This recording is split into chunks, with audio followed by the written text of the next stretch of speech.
and we are going to get started.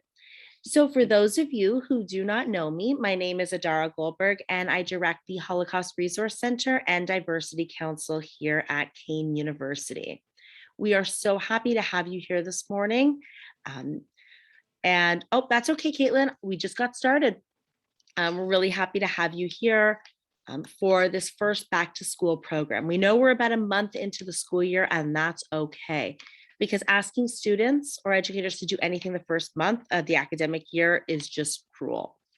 So what I'm going to do is hand things over to Frank, who is our keynote speaker today, and he's going to be leading us through a series of discussions and some activities to help better prepare you for supporting your students, whether you are currently working in the classroom, whether you plan on working in the classroom, whether you just work with other people, and for caring for yourself.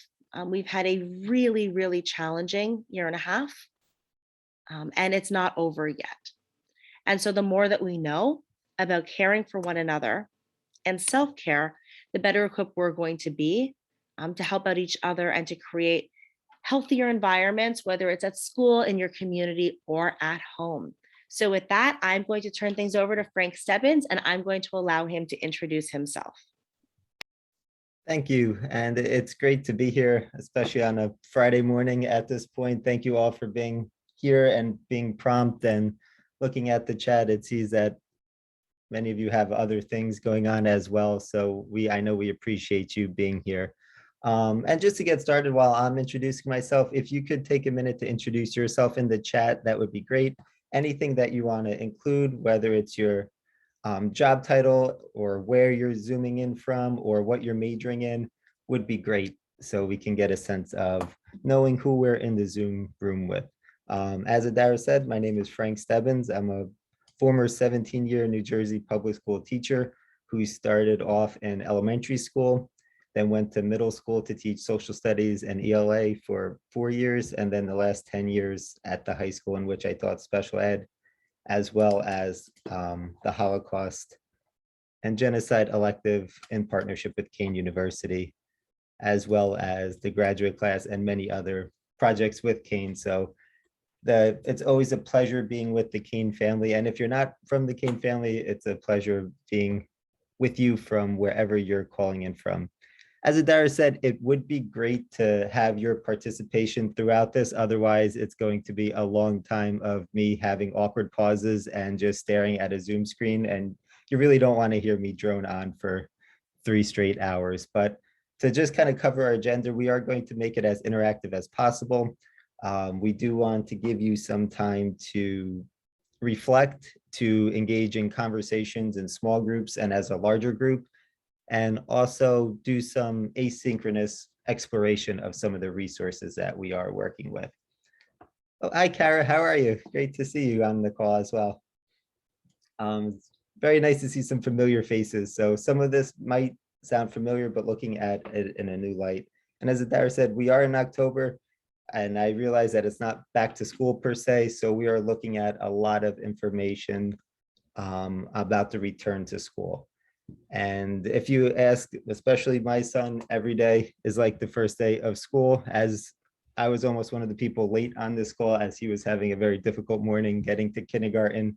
So those of you who work with early elementary age children, thank you so much for what you do. So we are going to get started. If you have any questions or if you're having any tech problems when you go to breakout group, either chat Adara, myself, or Sarah, and we'd be happy to help. Adara, I am going to ask that for doing videos played, we might have to pause the recording, and then I'll provide links for students, and then we'll pick up after that. And don't worry about copying any links down during the presentation. I'll send an email to Adara that she can forward to all you with any information that we include during our time together today. So I'm going to share my screen and we'll get started. And if you just give me a thumbs up that you could see the screen, that would be great. Perfect. And I promise the beginning part of this is the most you'll hear me talking, and then we will get your voices in the room. So as I said, today's goals are to consider the values and concerns that should inform our return to school planning. And the strategies that we are going to look at aren't specific for the first part or for September. It really is going to focus on building community and an inclusive environment throughout the year. We're going to explore some facing history in ourselves resources, allow you to do some exploration specific to the subject area that you're interested in, and really focus on some strategies, activities, and ideas for attending to students' social emotional needs. For those of you not familiar with Facing History in Ourselves, we're a nonprofit organization that uses the lessons of history to challenge educators and their students to stand up to bigotry and hate, and we'll infuse that into our presentation today. This is something that will probably be familiar to many of you. This is the Castle's chart on the importance of social emotional learning in the classroom. And to introduce this and to slow down and spend some time with this, I think we agree that students need regular reminders that their teachers care about them, and they need opportunities to connect with one another in an informal and academic context. By creating predictable routines and structures, teachers can help their students feel safe emotionally. Using routines such as check-ins and journaling can help students engage with learning and can support their emotional well-being. Flexibility incorporates best practices in culturally responsive teaching and differentiation by adopting a flexible approach to instruction and assessment. Prioritizing what really matters in this moment, even if it means letting go of content, and engaging students in this process allows them to feel a sense of agency over their own learning. A classroom environment that takes into account the social emotional atmosphere and needs of students has a wide range of experience that students bring with them, can also empower students by including them in class decision-making and provides them with authentic choices and tasks. Tapping into their expertise and interests and giving them a voice and choice to make decisions about their learning will help develop social emotional learning competencies and their sense of agency. Basically, all of that is a long-winded way of saying at the heart of this approach lies a relationship between students and teachers. I'm going to put the link to Castle in here, and I really encourage you to look and spend some time with this organization. They have a great roadmap that highlights some of the aspects to the return to school, and it is definitely worth familiarizing yourself if you're not already with this organization. So from that mindset comes Facing History's approach. I think one thing that the last year and a half showed us that we can no longer look at the social emotional aspect as separate from the academic component of education, that they need to be fused together and combined. And if you look at the triangle on the screen, of course we're educators, or of course we value intellectual rigor, but we also realize that without the emotional engagement, you could have the best lesson in the world, but if a student's not feeling safe, if they're not feeling included, if they're not feeling like they have a place within the school community, that lesson's going to fall short and do nothing, not as a result of nothing based on the lesson, but on that emotional engagement aspect. And we also realize that we need to couple both parts of these triangles with ethical reflection. And we believe that with these three corners of the triangle, this is how we lead to informed civic responsibility. That if you look at the scope and sequence, we realize that the last part of our scope and sequence is that we want people to choose to participate in their local and extended communities. We're going to go through some of the scope and sequence today and start off with the individual and society and really recognize and slow down with reflecting on how we are in this current moment. We'll look at some resources that look at what happens when students become part of the they and the power that it can have to be part of the we in a school community. We'll talk about more of our case studies later, including our Holocaust and human behavior case study. And we also realize that teaching historical case studies shouldn't stop with that historical moment, that we also need to educate students on the judgment, memory, and legacy of those moments. So in preparing for the return to school, one of the things that I want to focus on today is starting with ourselves and how we center relationships and care and infuse personal reflection and self-care. And I think the one thing that the return to school this year has showed us is that educators often neglect number 2 and number 3 on this part. I think the best educators are those who often ignore those directions that we get when we're flying to put the oxygen mask on ourselves before taking care of others. And those of you who are in the classroom, those of you who are working with students in the school community, and I see somebody's nannying today, and someone, if you're a parent, you know that even though this sounds great on paper, it is often hard to practice. It's often hard to find time to center yourself, to slow down and actually give yourself time to think. If you're student teaching and you have coursework and you're worried about getting your lesson plans done and what you're going to present to your students, it's hard to find the time to be like, wait, how am I doing in this moment? And I just want to start off and contract that I realize this looks great on a slide. It looks great coming out of my voice over Zoom, but really the difficulty in putting it into practice. And I was texting Hadara this morning that I was like, having quite a morning here with the kids. I'll be on Zoom soon. And I was very close to being one of the late people and signing up today, but it ended up working out. And I was like, what a better day to talk about SEL than a day that I was struggling with it with my own family. So to put that into practice, I do want to slow down here and pause and allow you the time to really think back to the past year. And one thing I do want for full transparency is you're not going to be asked to share any of these experiences, that this is just something for you to sit with yourself and think back for the last year, 2 years almost at this point, and reflect, what were some positive experiences that you did have?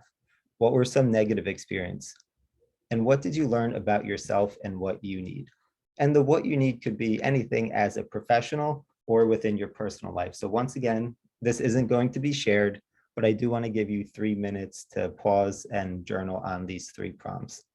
If while you're journaling, you're more comfortable turning your camera off, that's fine, but we will get back together at 9 o'clock.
Okay, so take maybe another 30 seconds to wrap up maybe the thought that you're having. And I realize that the absurdity of trying to reflect on all this in 3 minutes. But I would also like to ask our first question and allow you our first opportunity to unmute. What are your reflections on doing an activity like this? And like I said before, you don't have to share any of your responses to 1, 2, or 3, but if you want to, that's fine as well.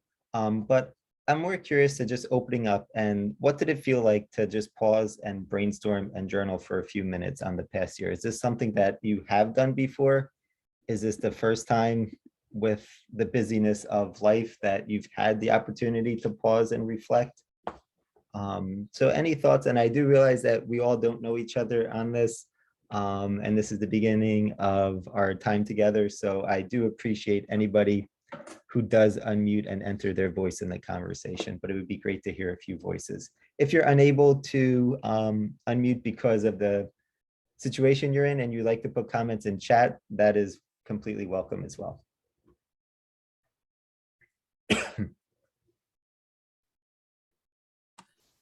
You know, if I may, Frank, I'm not Sure. sure if I can be, yeah. You know, it's funny that like the way you frame your question, because I feel like if there's one thing I learned about myself and like what I need with, especially during the height of the pandemic, is how to reflect. I feel like before that you had a lot less time. And while things are kind of returning to a normalcy now, and you're out and about more often and around people, you know, after vaccination and whatnot, like I think I've learned the importance of reflecting and just taking a moment to, you know, think about questions like these. So it kind of almost comes naturally, a little, or more so for me, I think. And with that, if this was 2 years ago, would it come as naturally to you, if you don't mind Oh. me asking? No, I don't think so. Genuinely, yeah. Well, thank you for getting us started and for sharing. Absolutely, my pleasure.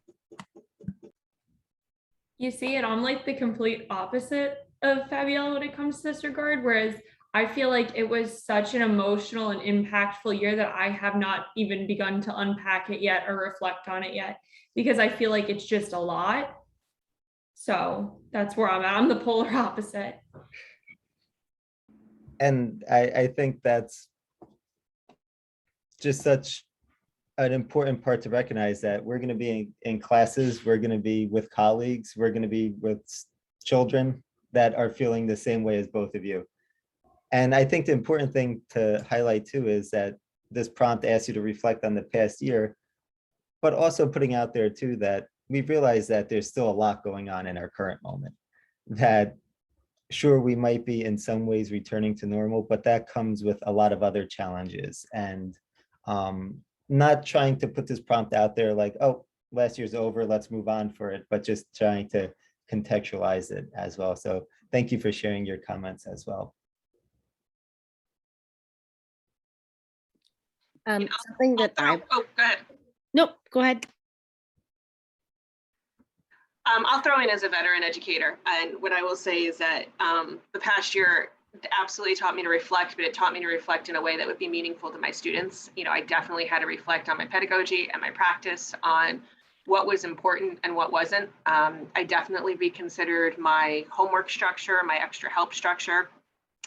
You know, and I know it's my job now to be an equity coach, but I think the experience of the pandemic really made me see even greater detail, you know, the resources that my students did and did not have available to them, and trying to work with them on that, and being aware of all of the things that they were dealing with that I couldn't see, about showing grace, and also to a certain degree about being honest with them when I was struggling, right? You know, about acknowledging like today's a hard day, and you know, maybe starting a Zoom with, listen, like my one son's struggling with science and the other one's struggling with math, and you hear some crazy stuff from downstairs. It's a music lesson, and just sort of bringing humanity back to the practice as well. So I think, you know, there was a lot of bad in this, but I think that educators will be remiss if they don't pick away some of the good too.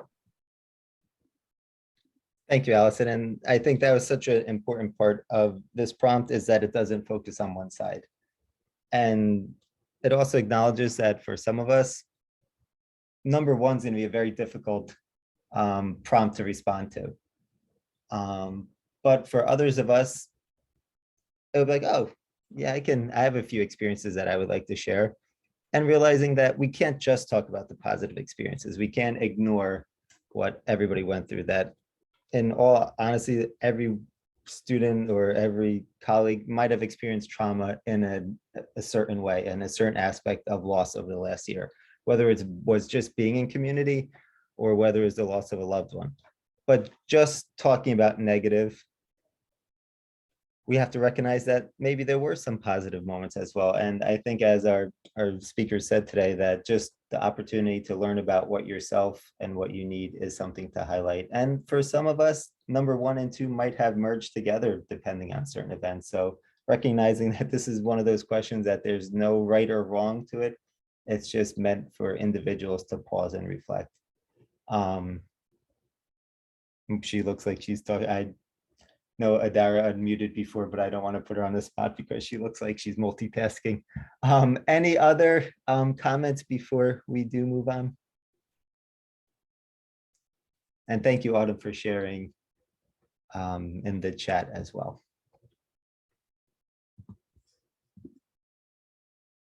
And building off of that, it's not just about personal reflection, it's also recognizing that it also is valuable to all of us to put those thoughts, those reflections into practice. So again, pausing for a moment, just thinking about how can I build in time for people and activities that I cherish so I don't burn out this year. And I think that last part of that first question is something that we're hearing so much from educators, and even students, that it's only October and people are already asking the questions of how am I going to get through this year? And it's a real concern and something that I definitely do want to not necessarily address, but put into our conversation, that it is something that is real and that should be discussed as well. But with that, where can I seek out opportunities to join a professional community or educators to share ideas and seek answers to my questions in teaching and learning? Hopefully today, being in conversation with some of the amazing people on this call will be part of that. I know the Holocaust Resource Center is a great spot to start about sharing community, and something that we try to do at Facing History and ourselves for our network as well. But realizing that, sure, you might share a hallway, you might share a classroom with a colleague, you might be in conversation, but you might feel like you're the only person in your school community teaching a specific subject or valuing a certain goal for students. So how can you seek that network beyond your school community? Adara, I didn't know if you wanted to talk on the last prompt. I saw you multitasking and didn't want to put you on the spot, but I did want to give you time if you did want to share anything. Nope, just multitasking over here. Okay. Yep. And so now, as we paused and thought about our personal toolbox, I do want to share a resource, and we are going to break up to maybe a partner or two shortly. The resource is about creating a toolbox for care. And while it's intended for to use with students, I challenge you to also think about what is in your toolbox. What do you rely on to de-stress, to provide those moments of enjoyment and joy in your life? And looking at the article, looking at the strategy, how does this apply to your students? What do you think needs to be in their toolbox? What already is in their toolbox? So I'm going to put those questions in the chat as well.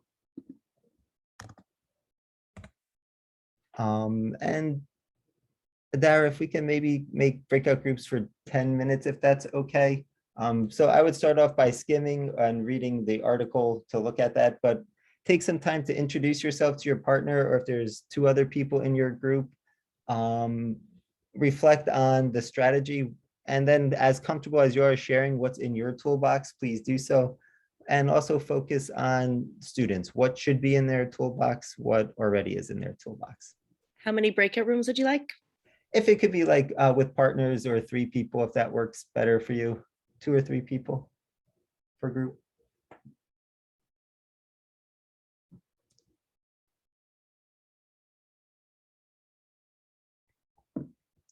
And if you're having problems joining a group, or if you find yourself in a group by yourself, come back here and we'll help you out.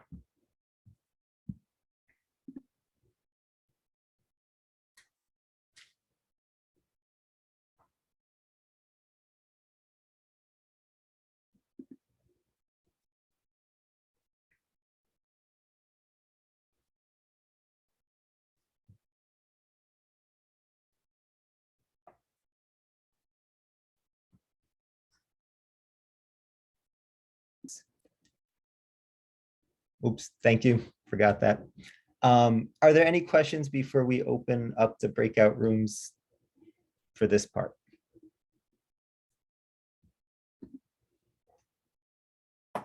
Okay, so we will rejoin together in about 10 minutes.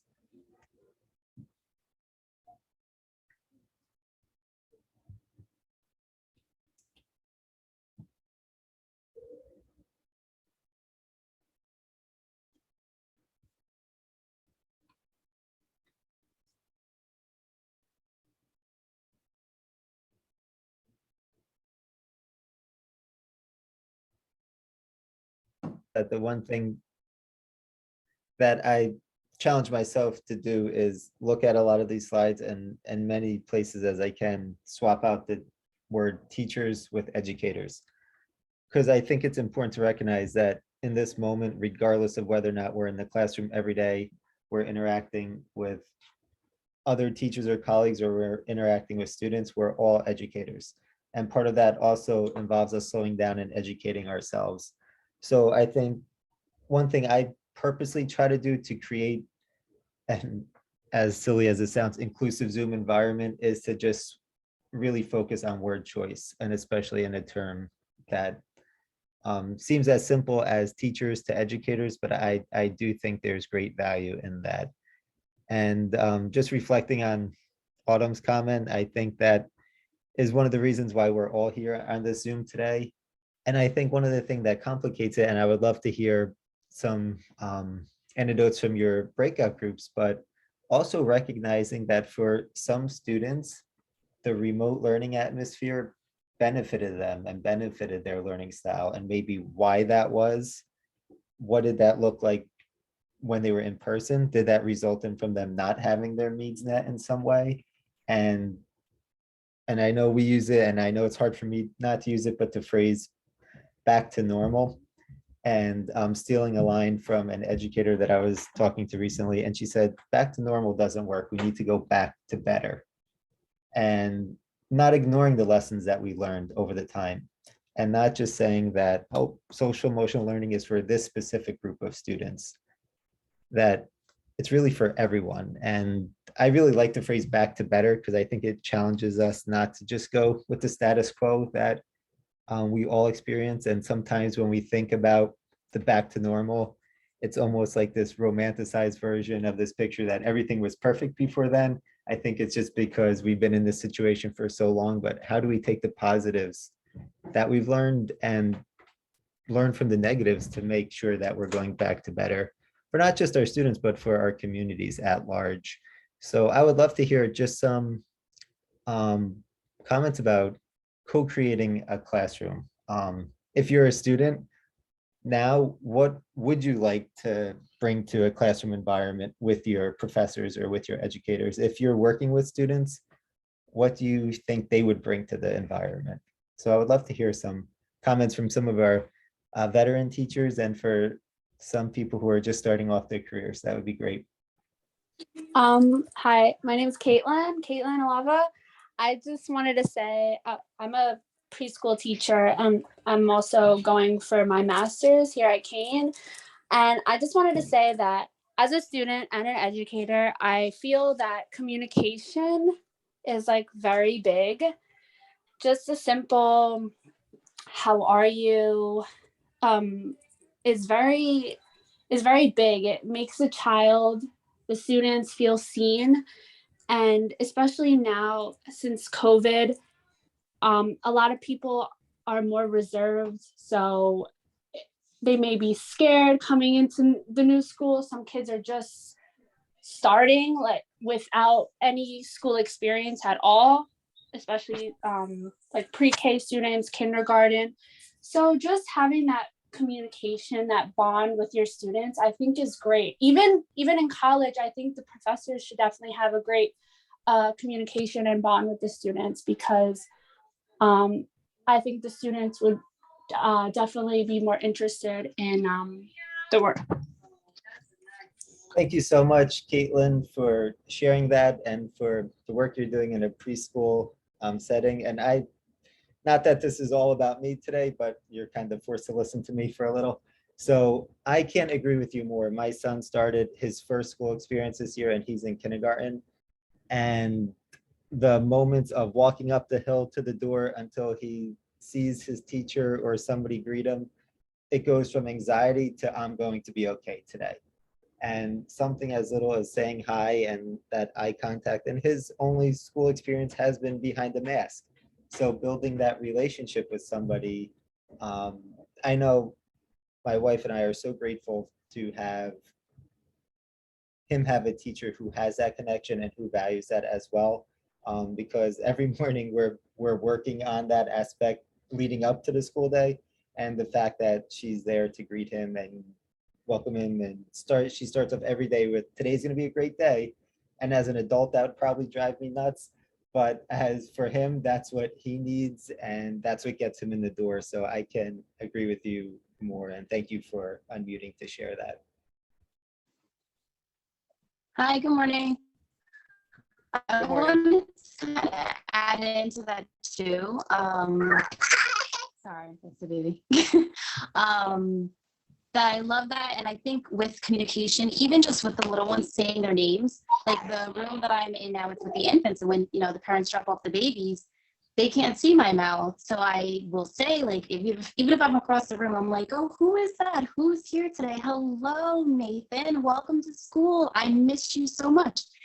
I mean, even for me, I forget where I went, and I like Panera, and it's always the same guy, and I went and got my bagel, and he's like, hey, good morning, Autumn, because I've done takeouts too, and I'm like, oh, he knows my name. So it made me feel like, oh, you remember me, you remember what bagel I love that as an adult, and that's simply like a bagel. With them learning, being so young, even at baby status, when I come here to see Bia, I'm like, hey, Bia, how are you? So she can hear her name. She hears me saying it. And just a general like hi, because I used to do like, hi, everyone, hi. But when you call them out, and just like you said with your son, my niece and nephew moved in with us last year. So when I would walk, I know her now, the lady in the front, Miss O'Brien, and even the principal would say like, hi, Jade, hi, Lyric. And I'm like, oh, they know you. And they're like, yeah, they said my name. So I feel like there's so much in a name, whether you're an adult or even a baby, that it's so great to just have that, hello, so-and-so, good morning, Jeffrey, have a great day. I miss you. So I love that she brought that up too. Thank you for sharing and for also sharing your office mates' voices in the background of your call. That's great as well. And for me, I had the privilege before going remote of going into a lot of schools around the state. And you learn so much at the beginning and the end of the day just by driving by a school. If you see a lot of staff outside a building, if you see administrators outside the building, greeting students, greeting parents, sending students home, saying, seeing tomorrow, it really translates to a school culture and school climate. The schools that have people outside in the morning greeting people, when you walk the hallways, it's not a head down community. And I think that's so important. And I think even the return to school, and even if you go on a walk, or if you go to a park, just seeing how much of a head down culture that we've become and how buried we are in a device as opposed to saying a hello or waving to someone. I really think it does make a difference, and especially at such a young age. And you said it great, Autumn, like even though you have a mask on, your inflection, your voice tone using the names, I think is definitely building relationships and also teaching a value in one's identity by making sure you focus on their individual names. And that's something we always talk about a lot at Facing History in terms of identity and the importance of names. Just a quick question. You can virtually raise your hand or put a +1. How many of your groups talked about physical space as a component of creating a classroom? You could do a +1 in the chat or raise your hand. Okay, so a few groups. How many of you talked more about a classroom environment in terms of maybe the climate of a classroom?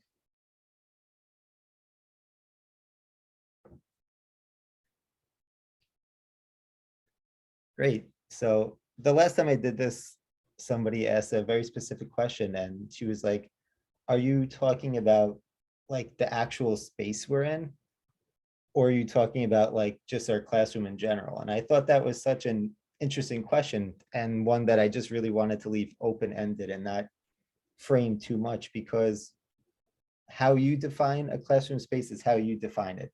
And I think so often students associate a classroom space with the physical space, with the desk, with the infrastructure of the place, with whether or not they're in rows or thing. But there's so much more to a classroom environment, what a classroom looks like, what it can be co-created with students. And I think that's something to remember too. I think we all know how we feel when we walk into a learning environment and people know our names and people are happy to see us, as opposed to one that we just show up and we feel like we're just another line item on a roster. And I think we learn differently and achieve differently in those situations. And Allison, I promised the rest of the group that Allison is not a plant in this conversation, but she is providing the perfect segues into where we're going. So thank you, Allison, for the comments you're putting in the chat. You're framing our next part better than I am. So much appreciated. For the next part and where we're going and how so many of you have started the conversations, it's about getting to know each other and building relationships with our students. Going back to that SEL chart at the beginning, that value and that intrinsic support of knowing that who you're in community with cares about you, getting to know each other and building relationships. And that was purposely designed in our time together so far, and spending a decent amount of time in breakout groups, realizing that it is a Friday morning, realizing that how much time we all spend on Zoom already, and showing that so much of what we're talking about today is centered around building relationships with each other, being in dialogue, being in conversation. And just, I don't know what you're talking about, your groups, but I'm sure some of the valuable conversations that you're having have nothing to do with the prompts that I'm putting on the screen.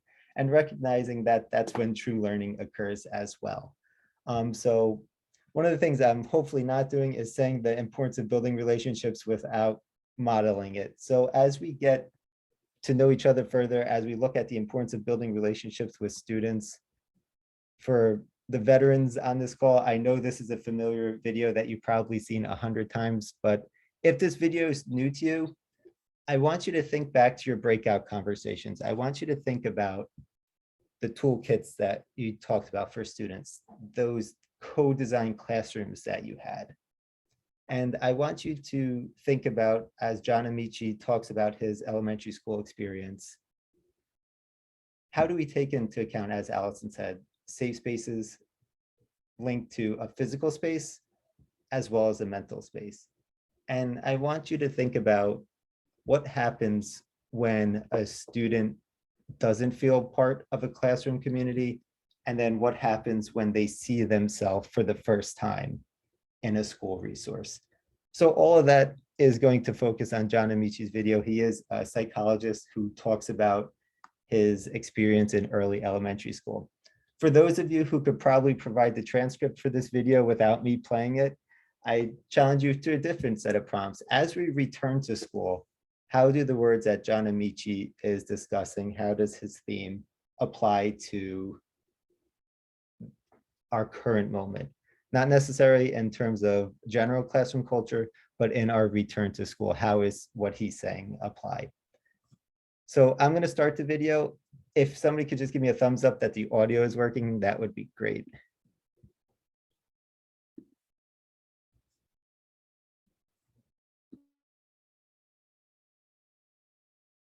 Identity is not just self-revelation. It's not just something you come to know about yourself. It's also, in part, made up of how other people see you and how you see yourself in other people. They call this a very old-fashioned a concept in psychology called the looking glass self, the mirror self, the idea that your identity is made up, in part, by how other people see you. I remember as a youngster, I arrived at that school at age 11, and I remember thinking I knew what I was all about. I was a fat kid. I enjoyed pie. and cake. I knew this about myself. I also knew that I enjoyed books. I mean, I devoured books in the same way I devoured cake, actually. I just loved to read. The library was my favorite place. The smell of it alone was like sanctuary. And mostly because the only place you know you're never going to run into other students is in the library. And I remember wishing I could be invisible as I walked through the halls because I was massive and fat and different. And people looked and they pointed and they laughed. And if I walked around the corner too fast and they came towards me, it wasn't laughter, but fear, terror that I would see in their face. And that has an impact on you when you're 11 or 12. I remember being assigned a book to read. And it was the first time I read a book, and in its pages I saw me. I was assigned this book to read over the course of 2 weeks, and I got the book in class just before lunchtime, and by the end of lunchtime I was like a third of the way through. Through the various parts of the day, I managed to steal pages and move forward. And on the bus on the way home, I finished it. And I got in, and I waited around because my mother, single mum, wasn't home when I got home, mostly, ever. And I waited around, and I sat on the landing and waited to hear her keys at the door. And I walked up to her with this book, and I said, Mum, am I a monster? The book was The Hunchback of Notre Dame. And it was the first time, if you've read that book, it has this, the Hunchback has a strange reaction to him from the people around. It's not just fear, it's ridicule and fear, laughter and terror. And that's what I saw every day, people pointing. Even as I walk around now, I was upstairs, and I'm sure it was none of you guys, earlier on today. And the family walked in to go to the lift, and I walked out of the lift to go to the lunch place. And as I walked past, I knew that if I turned around after about 3 steps, I would see it. And I turned around, and there's a mother grabbing her kids. Not the face of, oh, amazing. No, just like, oh. Like a pod had just popped down, and an alien had popped out. A lot of people think we need a safe environment because it's just about this warm and fuzzy experience that young people are supposed to have in education, and it's not really about that. We need a challenging but safe environment because there is a very narrow strata, a very narrow bandwidth where young people can be challenged and high achieve emotionally. And when you're in that sweet spot, amazing things can happen. And when you're outside of it, there's very little chance of high achievement. And what this does, when people are in environments that don't feel safe, that don't feel supportive, they end up coming to school dressing themselves almost in a bodysuit, in a U-suit that is a construction designed to help them blend in and fit, pass. Whatever identity item that we're talking about, it allows them to pass through and at least be invisible, if not outstanding. The problem is anybody knows who has to dress up in a way that makes them uncomfortable. And a lot of people do this. You know, a lot of teachers and principals will do this too. They have to code switch. They have to come to school with a different set of behaviors. And everybody knows the relief that you feel when you come home at night, and it's almost like you unzip that suit and you can breathe again. You can finally take that big breath and relax. But you also know that you have to be an amazingly high-functioning person to be able to manage your day with that kind of suffocating suit on. And kids don't have that capacity, so they come to school wearing this suit that allows them to fit and pass. And you're asking them to do these really high-level thinking and cognitive tasks in learning, and they can't do it because, A, they have no authentic connection. They're disconnected from the world of the school by this suit that protects them, they hope. And they're also suffocated by it. They're just not going to risk unzipping and being seen for the first time as a person in a space where they think there's any chance, any risk to themselves or their identity or their person. And so it's very true that in the early stages of interventions, that it's a really ideal situation people have to create. Teachers have to create this emotional space where it's safe but challenging, where people can be themselves, where people can take chances and fail, where people can tell stories about them and reveal things about themselves without risk of derision, without fear of being marginalized. Without safety, there is nothing. There is no learning.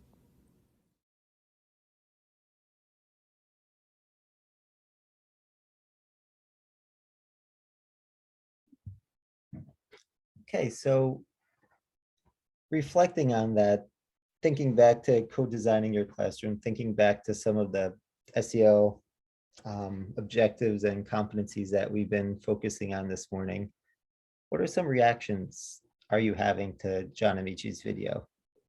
And as I was watching it, I was thinking about it in a few contexts. I know some of you on the call are working on the restorative justice program, and looking at how he says in terms of representation, just curious to see ways that John Amici's theme might apply to the work that you're doing. I know there's a few child psychologists on the call just focusing on your perspective as well, and just a general classroom environment. I would love to hear some reactions.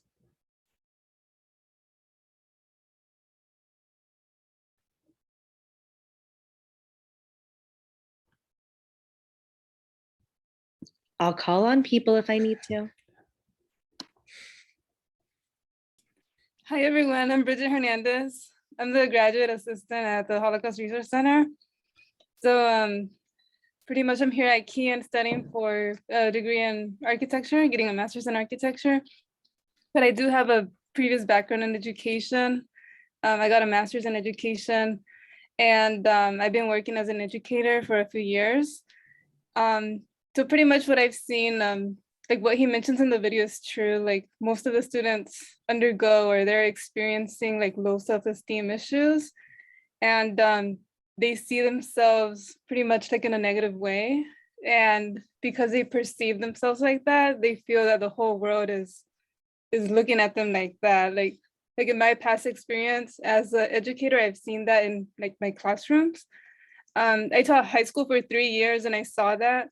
And then I taught community college for like 5 years, and same thing there, like especially the younger ones, like 18 to 20-year-olds, they tend to have that like negative self-esteem.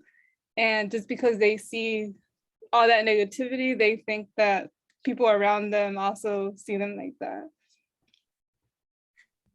Thank you, Bridget, and thanks for joining us today. Yeah, no problem. Sorry for joining late. I had connection issues. No worries.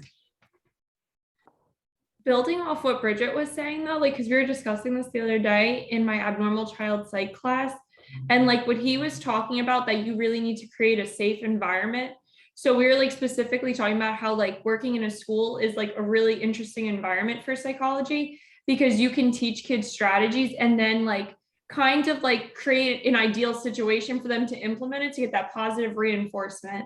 So like, for example, if you have like a kid with social anxiety and you teach them strategies, and you know another kid in their class is a really nice kid, you can have them go up to that kid and try to like have a conversation so they get that positive reinforcement, so that, you know what I mean, that feeling of safety. And yeah, and I think the last line is so interesting, and we're going to talk about communities later, but without safety, there's nothing. And just thinking about and asking you to reflect without sharing a time when you were in a situation where you didn't feel safe. Could you focus on anything else? Could you focus on, if it was a classroom, a test or an assignment, or if it was not in a classroom, just could you focus on anything except becoming safe and the impact that could have on you? But thank you both for sharing.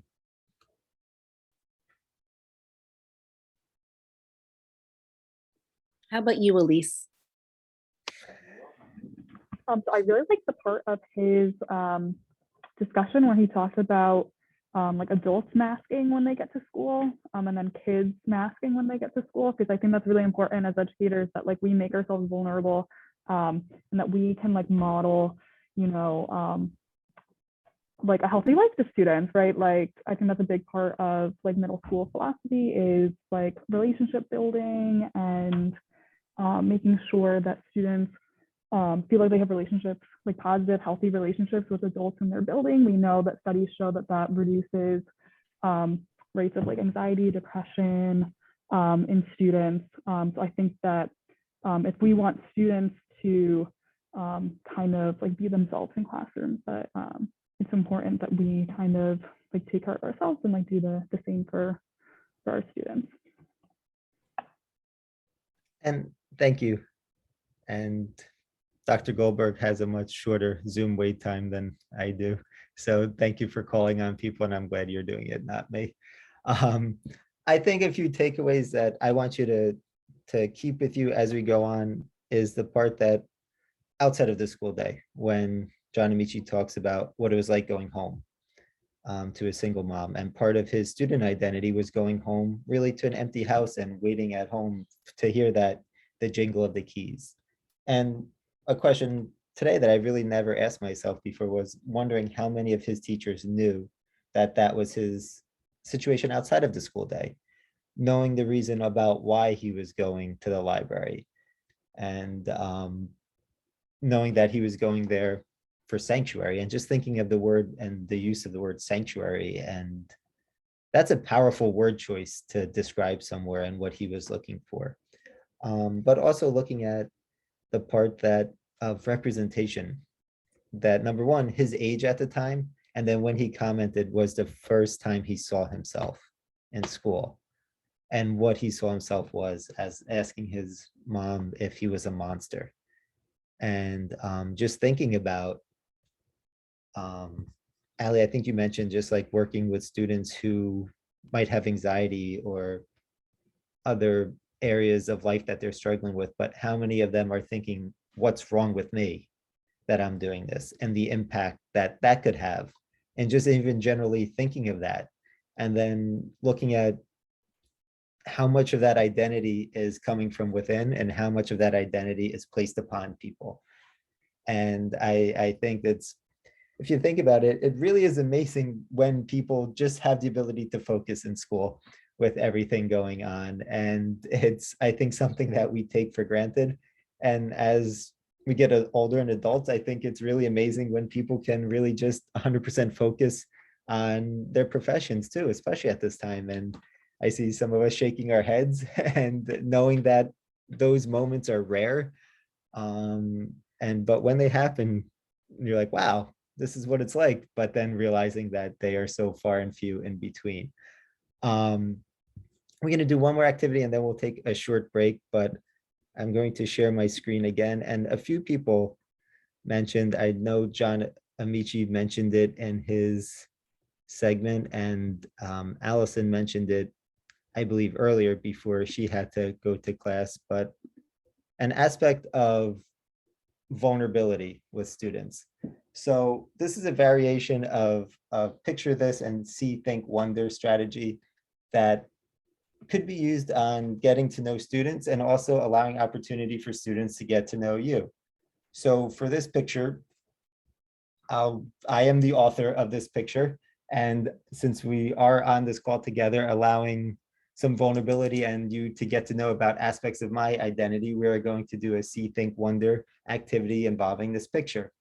This is one that works so much better if people do participate though. So if you can participate in the chat or unmute, that would be great. So we're going to work through this picture in a few different steps. And the first question I'm going to ask you is, what do you see? Without any opinions, without any interpretations, concretely, what are items or objects that you specifically see in this picture? So if you want to throw that in the chat, or if you just want to rattle off a few things by unmuting, either one of those is great.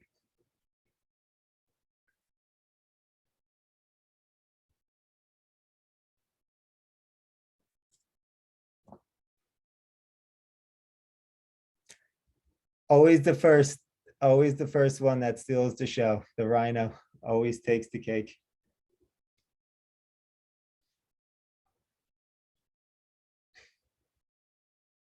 Great, thank you all.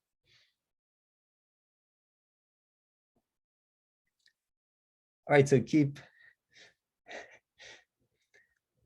they're still there. Still got the, so keep populating with that, and we're gonna go to our next stage. What do you think is going on here? What makes you say that?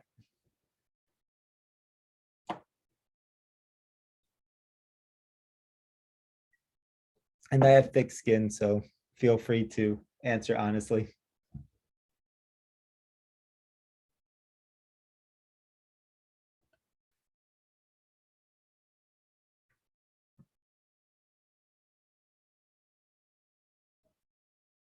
You said your question is, what do you think is going on here? Yep. To me, it seems like you're working, but also trying to create a Zen atmosphere with the background. And I also see all those emails unread. So yeah, I know there's not a time here for reflecting, but I appreciate your optimism and positivity when you said trying to create a Zen-like atmosphere. So I'll be sure to pass that along to my wife when she comments on my desk at a later time. I'm going to use that line. And then finally, what does this make you wonder? What broader questions does this image raise for you?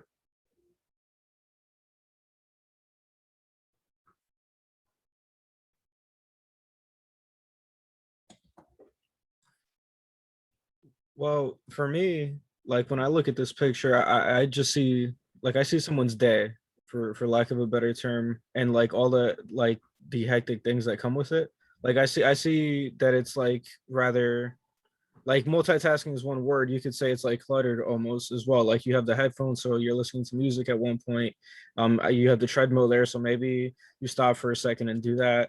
I see a little notepad and another one next to it, two screens. So then I guess what's left to wonder is like what's on the outer bounds, like what's on the outside of the picture, and what's this person like outside of it. Yeah, because it's like little like pieces and fragments of like their personality and who they are, kind of. And I love that, and I'll try to respond that it's basically the best parts and the most chaotic parts of working from home. The rhino, which is always the first point, he's still here. This picture was taken a few months ago, but my kids always enjoy leaving some remnant of their life as they walk by the Zoom area. So we still have that. We got a lovely toilet paper roll drawing on the desk. My son wrote his name on the notepad now, so now it says Max as opposed to being a blank sheet of paper.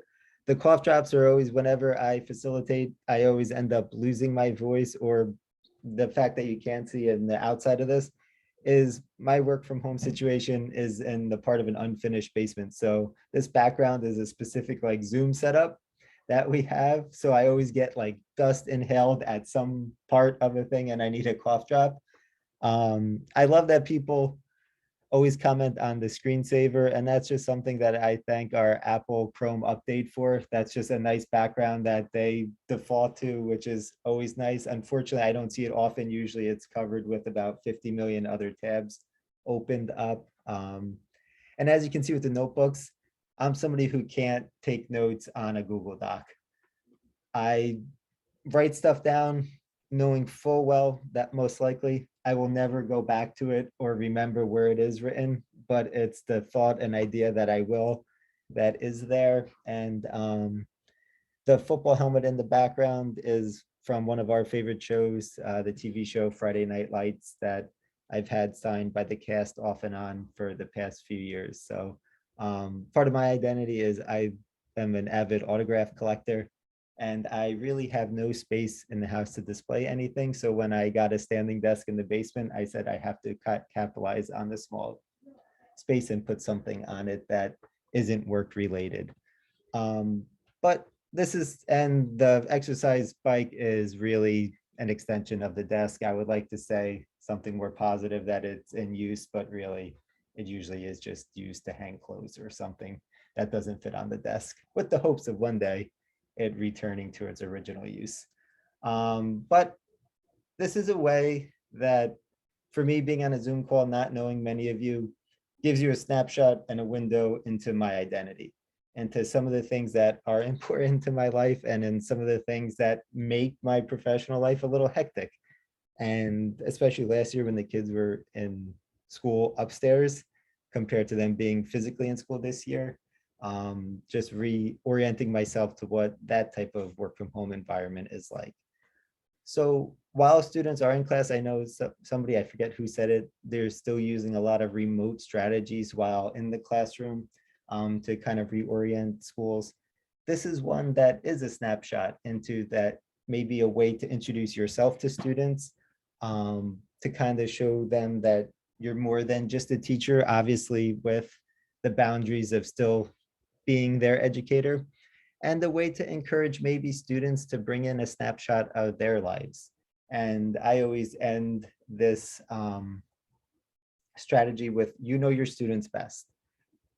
I always encourage you to be aware of issues in terms of equity and in terms of knowing your students' backgrounds, where some students might have a lot more included in their images than other students, and thinking about ways to address that, or ways to maybe preview this, or maybe have it as part of a journal thing where it's not shared to the whole class, where it's more shared to you, and ways to look at that.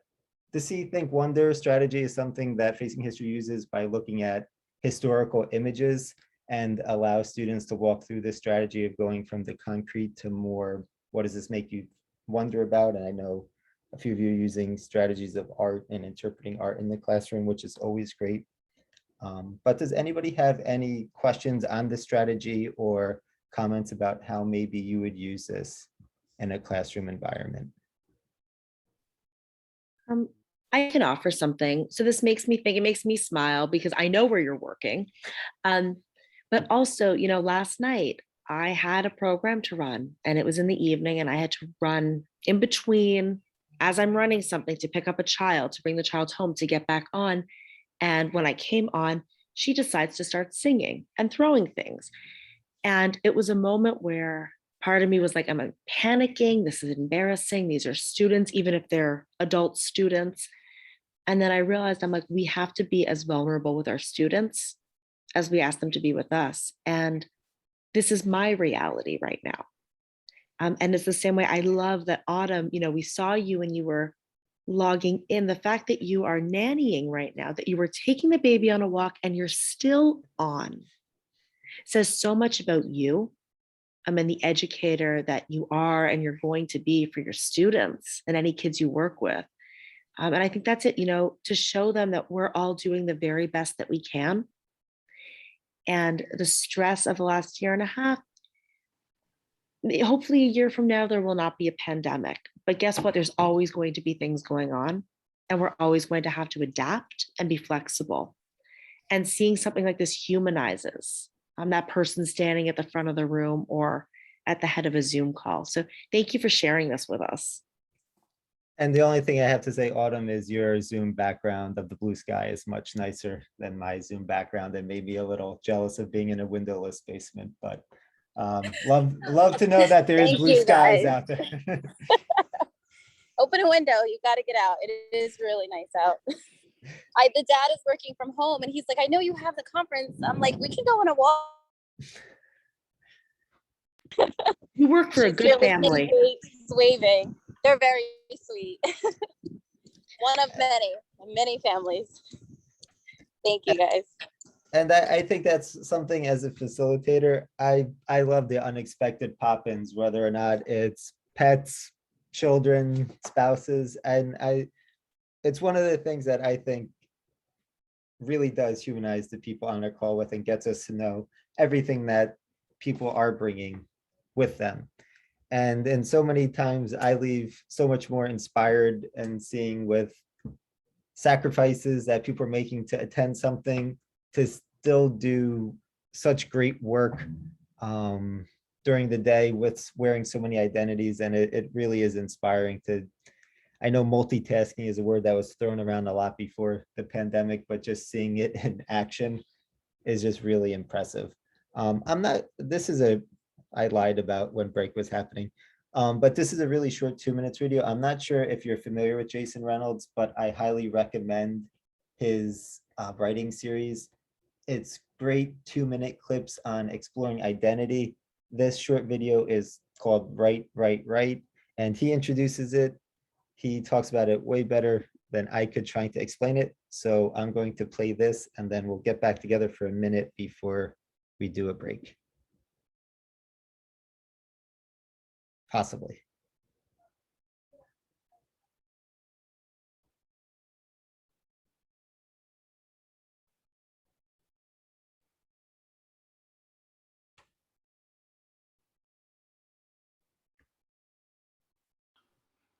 Yo, yo, yo, what's up, what's up, what's up? What's happening, what's happening, what's happening? It's me, Jason Reynolds, and this is basically just a public service announcement. We getting ready to start something. When I say we, I mean me, but in conjunction, of course, with the ambassadorship, Library of Congress, the Library of Congress, and everybody else involved. We're getting ready to start this new thing where I'm basically going to offer you guys some prompts so we can keep this thing moving in terms of our writing and our imaginations and our creativity. So I'm calling it the Right. Now, let me explain what the right is. Now, these are three different rights. Number one, W-R-I-T-E. You all know what that right means. It means to write, right? We all know what that means. But in this particular case, it just means to express yourself. That's what I mean by it. The second right, R-I-G-H-T. Normally when we say that right, we mean like correct. I don't really believe in like correct. I just believe in doing it the way you do it, right? However you feel comfortable doing it, what feels real and true to you. And then the last right means ritual, R-I-T-E. It means ritual. And so this is the express yourself the way you want to ritual, conducted and hosted by your man, Jason. And so tune in, follow along, and I'm gonna be throwing out some ridiculous prompts to keep us sharp, to keep us fresh, and to keep us loose in such a tight time, all right? Appreciate y'all, and I will talk to y'all soon. And by the way, tell your grandmama, thank you so much for the sweet potato pie. Peace.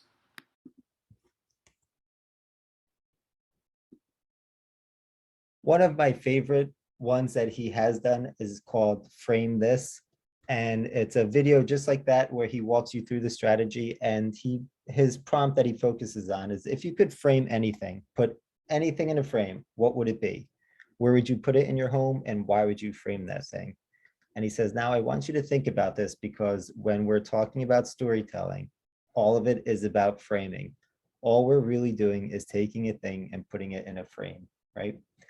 And the great thing about when he talks about what he would put in a frame, he talks about a lot of material things, but then he talks about how the thing that he would frame are the contents from his grandmother's wallet, and how each one of those items was part of his story and part of his identity.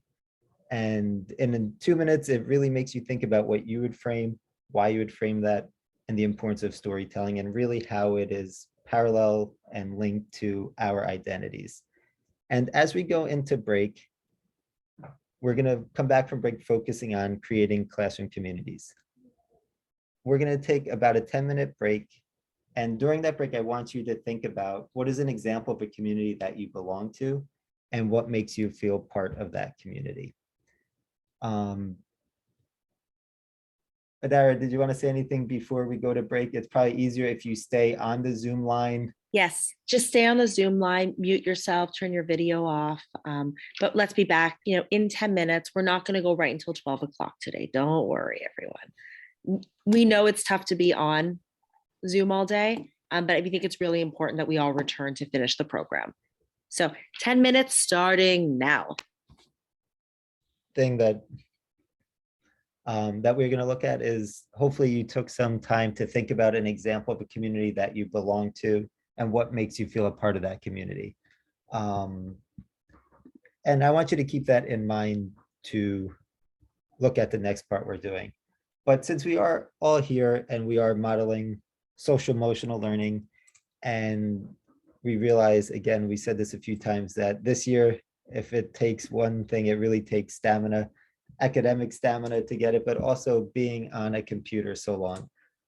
So the next thing we're going to do is, I just want to do a check-in. I know Dr. Goldberg said we're not going to go the full time, but I really just want to do a general check-in about where we are. And you're not going to find the next activity on our website or in some of the psychology textbooks that you're doing, but I saw a colleague do this, and it usually gets a decent reaction, and it is a variation of a mood meter if you've ever done that. But I would like for you to take a minute and to pause for some of the seriousness that we're discussing and to do a check-in to see where we all are. I would like you to put in the chat right now, how are you feeling based on the rubber duck scale that you see? So on this Friday morning at 10:37 in the morning, at this part of our time together, how are you feeling based on the rubber ducks that you're finding in this image?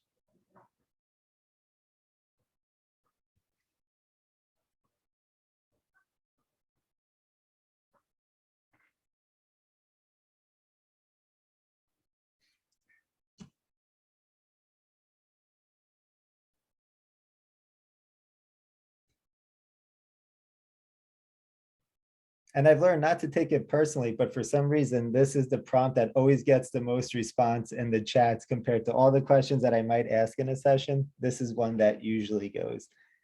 And I know that this seems silly and it's a silly picture, and my colleague has some great ones of these as well. But for me, just looking at the chat box, I can tell that your moods are tired, are, so I saw a comment, slowly deflating, that we're in a place where, what are we hoping to achieve by continuing to go to 12 o'clock? And we started off this conversation as saying, sometimes we need to slow down, recognize where we all are at a given moment, sometimes sacrifice content and really check in with what our current needs are at any given moment. I started the day at a 9, and I think I'm working my way back up to a 4 or 5. But thank you for asking. But if anybody is comfortable and would like to provide an explanation for the numbers that you put in, I think you kind of heard a little bit why I started at the 9, but it's really been great being here in conversation with you. So it's slowly putting me in a much better mood. But I would love to hear any comments about, maybe if you feel comfortable, of course, if you want to explain anything related to your rubber duck. I'll start. So we just pulled over to the side here. I was gonna say, well, I did write in the chat yesterday with just life in general, financial, health-wise, college-wise, scheduling-wise. I was definitely at like an 8 or a 9. And I mean, just like you said today, I mean, I try to start each day new, and today's a new day. Here's what we're gonna do. Here's how we're gonna power through it. I feel this is why I love doing these conferences. And at first I told, the family, oh, I have a conference, maybe I can't come. And I said, oh, it's just the baby. Like, I'll pop it on and we'll work it out. Because like I said, dad is home. So he's very much, they're very kind and like, pass off the baby, etc. So far, so good. So I feel like right now, like I'm at it too, because this is what I love. This is what I teach in the classroom and with every child I connect with. And just being with like-minded people and having the conversation stem around, okay, remind yourself that you do love journaling, Autumn. So go and do that, take time for yourself, and just hearing everyone else, going in the breakout rooms, listening to the other educators and moms. And we all have stuff. We're all always going to have stuff. We're all going to either feel like a 1 through 9, whether it's minute by minute, hourly, weekly. Bia agrees. But I'm going up because, joining conferences like this, or even picking up a book that I like and read daily, it reminds me that you can always be a 9, but you can always, but eventually you're not going to be stuck in that place. So that's why I feel like, yay, I'm a 2, and, I'm going to finish off this Friday and have a great weekend, even though I nanny all weekend too, but that's fine. My own schedule. So that's where I am. And thank you for sharing. And honestly, I was so hesitant the first time I saw this being used, and I was like, we're really going to use this with a group of veteran teachers. And the responses that we got and people opening up about this, and of course it's silly, but thinking about how often when we have a class or we're in class with others or we're in a shared space, that we can tell something may not be right with another person, but how often, even as adults, how hard it is to put certain things into words. And just something like an emoji meter or something like this, where you're not asking somebody to put it in words unless they're comfortable, but in 30 seconds, I was able to gauge where we all were on this Zoom call and realize that a lot of what we were going to discuss can be included in a follow-up email, and there's no point on keeping someone in a space when we all probably should, for our social emotional health, get outside and enjoy such a nice day. So if you can bear with me for another few minutes, we will wrap up, but I do want to let you all know that you were heard and the rubber duck does live on, and we will make modifications to our agenda to hopefully raise you from your current place to hopefully at least a 3 before you start your weekends. And one thing I do want to spend some time with, because I think we've been talking about it all day, but we haven't really worked on a working definition of communities. And this definition of community was included in our revised back to school toolkit this year. And I love facilitating conversation based on it. And Susan Goldsmith says that communities are not built of friends or of groups with similar styles and tastes, or even people who like and understand each other. They are built of people who feel they are part of something that is bigger than themselves, a shared goal or enterprise, like righting a wrong or building a road or raising children or living honorably or worshiping a God. To build community requires only the ability to see value in others, to look at them and see a potential partner in one's enterprise. And I challenge you to think back to your definition, to the characteristics that you brainstormed about a community that you belong to. And looking at this definition, where do you see overlap? What would you like to push back on based on this definition to maybe when you thought about a community that you belong to? Is there anything about this definition that doesn't sit right with you, and why? Or do you like, wow, I've never really looked at a community in this light? So this will probably be one of our last full group conversations together before moving on. So I would love to hear some comments about your reactions to this definition of community.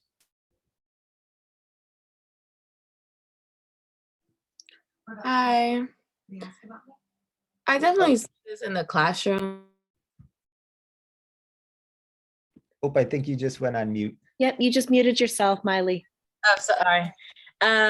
So I definitely see this in this classroom. Like in my classroom, what we did was like, we set rules at the beginning of the school year that we wanted. Like we included the kids with validating, like, where they from, like, because we have kids from all different places and like what will fit best. And I feel like to build that community with them in my own classroom was very important, and like it sets the boundaries for everyone and is respectful. So like I can see this in like a classroom more than with adults sometimes, because I feel like kids don't really have that much opinions like, but they are aware of what they want to be treated like. I don't know if that makes sense. Yeah, and I want to come back to the word you use about respect. And respect is so different than liking everyone and wanting everybody to be friends. And while that might be an optimistic, altruistic goal, looking at, like you said, an adult community, we know that's not realistic for some of our extended communities that we belong to. But there is a core foundational belief that if we are in community, that we should be able to see value in others. And that goes back so much to that concept and idea of respect. Some other comments or takeaways or pushbacks to this definition? I thought I'd highlight something that I like about this definition, and that's the fact that it's saying communities are not built of friends or groups with similar styles or tastes. I think that's important because, while a community may be built on with people who have like a similar intent, they're still individuals. And even though one thing or a few things may have brought them together, by participating in that community, a byproduct could be that you learn things from those other individuals, things that you may not have thought of, otherwise. So I think that's really important to highlight. A community isn't just like a singular, monolithic way of thinking. You know, and it leads to more diversity in a way, actually. Great, and sometimes it might be even challenging for a community to advance itself if the members of that community do always agree, or they're always in agreement with each other. Then at what point does advancement stop because there's no challenging? And that's another important option to look at this. Any other comments? Yeah, so I just typed in the chat that I agreed with the definition as well, and also with what Lily said.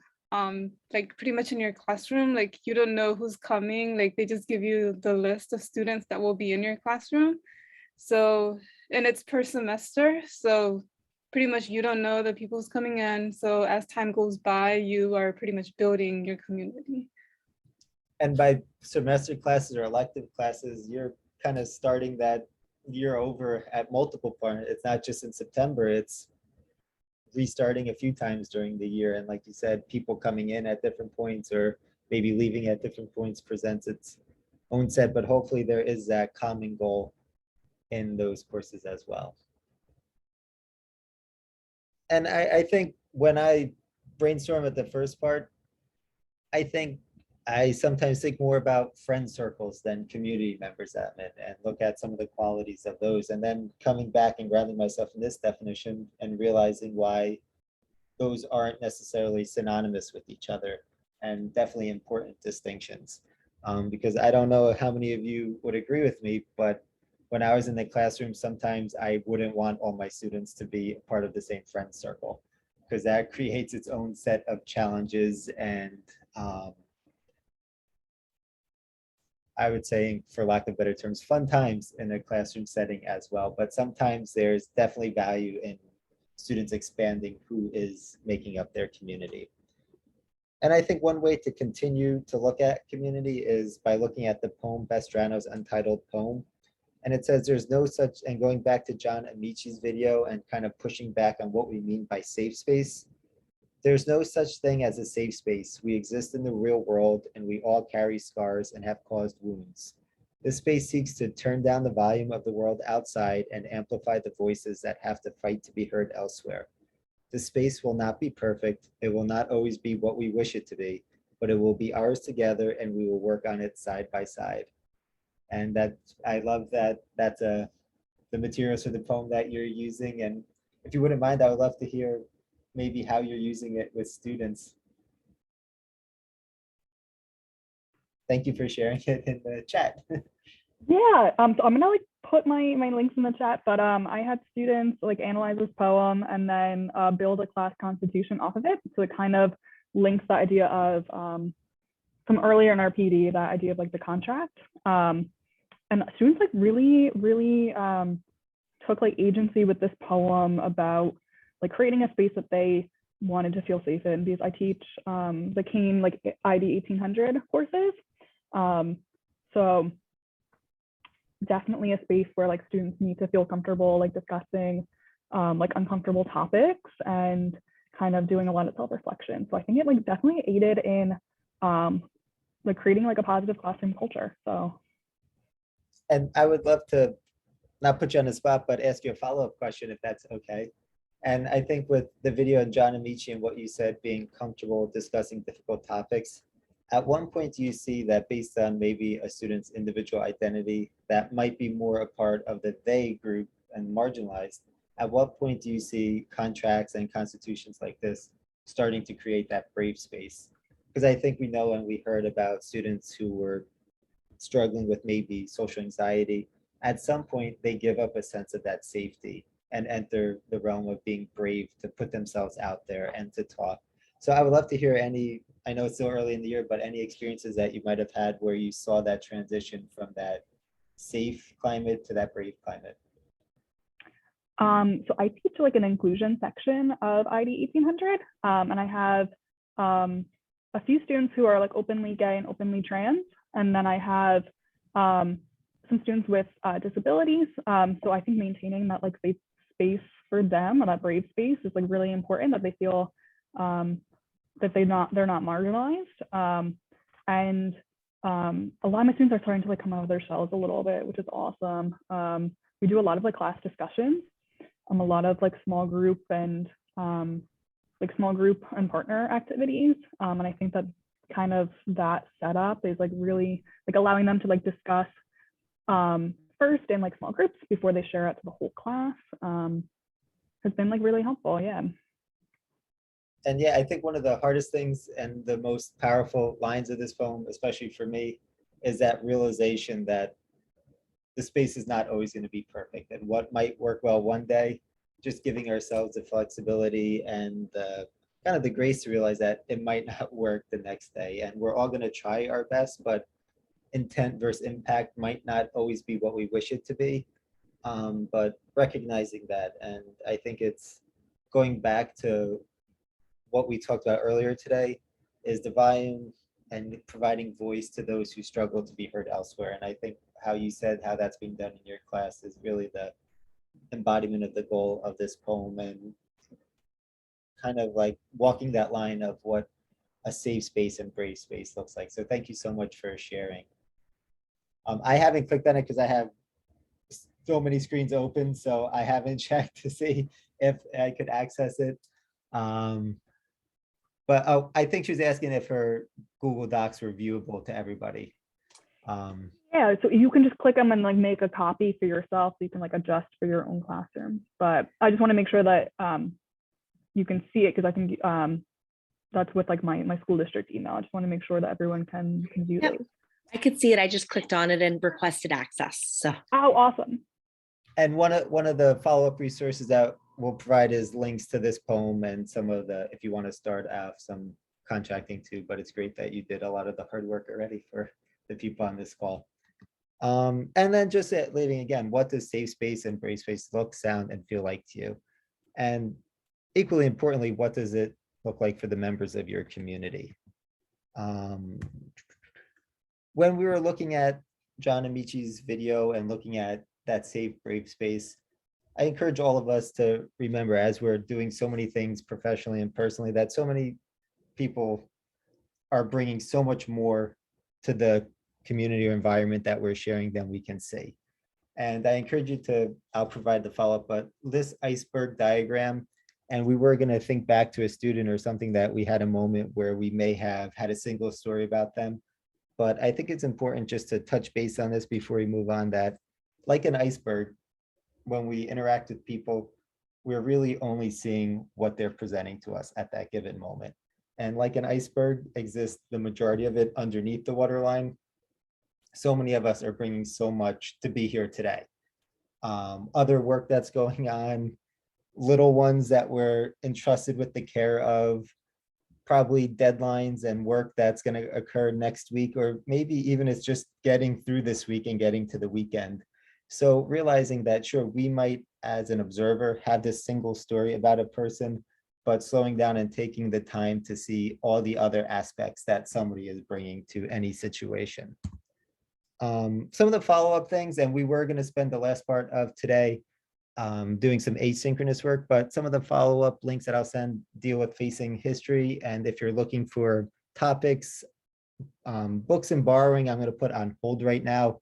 Our lending library has been closed during the pandemic, but I know the host of this call has an amazing library that you can rely on for some terrific resources. So I'm sure she would like to talk more about that. But if you would like to see any of our strategies, our on-demand learning center, if you have an account is free, but anything requiring a PDF or to watch a video may require you to create an account. There's some great webinars that have been recorded that you can view, or if you want to see some of the strategies in action, there's some great videos about classroom use of strategies. I encourage you to look at our professional development calendar. There's some amazing webinars coming up. Most of our webinars are free, and a lot of them, if you can't attend to it, if you register it, you'll be emailed a link to the recording. So that's something that I usually try to capitalize on, because I think we all know the hours of 7 to 8 at night are not prime viewing times of a webinar if you have little ones at home or just for your general SEL health. So I recommend signing up and then getting emailed a link to those that are able to be recorded. The topics, again, if you're looking for materials related to democracy and civic engagement, race and US history, global immigration. There's some great current events units on that, anti-Semitism and religious intolerance to the Holocaust. We often work with Kean's Holocaust Resource Center on return, and they're again a great resource with their diversity programs and all the webinars that they run that I do miss attending in person and seeing as well. Other resource that I'll put in the follow-up email is, again, the section 2, exploring identity and getting to know each other. There's 5 activities that are great for whether or not you're starting a semester, whether or not you're going into student teaching, or just trying to focus on identity in your classroom. We have a new resource that looks at specifically for ELA teachers, looking at identity and storytelling through whatever text you're working with some book club guides, unit planning toolkits. And what's really interesting about it is it doesn't focus on a specific book. It allows you to adapt the lessons to whatever resources you have available in your class. And it really focuses on incorporating student perspective and voice, regardless of what book or reading sample that you're doing. This is a great chart. I'm going through this very quickly, remembering your rubber ducks, but don't worry, all of these links will be included in the follow-up email. If you're looking for strategies related to something, like if you know you're going to be talking about an emotionally difficult event and you're looking for strategies, this lists them out. This is part of the current event toolkit that we will look at. And like I said, a lot of these strategies do come with video recordings of how they're used in classrooms if you wanted to see it in action. And then we're going to skip to the end. And at the beginning, I could put this in the chat as well. If you have any questions or you're interested in any follow-up, here is my email. I'm always happy to talk or be in email communication with you. And I know we are finishing up early, but I think it's definitely worth noting to get some time back in your days. I encourage you to keep, if you have it blocked out that this was going to 12, keep it blocked out and allow yourself some time off of Zoom to maybe enjoy the blue sky outside or just to unwind from being on Zoom for the last few hours. And once again, thank you so much for sharing your Friday morning with us. I know it wasn't easy for a lot of you to get here, and I appreciate being in conversation with you and hearing your words and the inspirational work that you're all doing. So I'm more than happy to stay on for the next few minutes.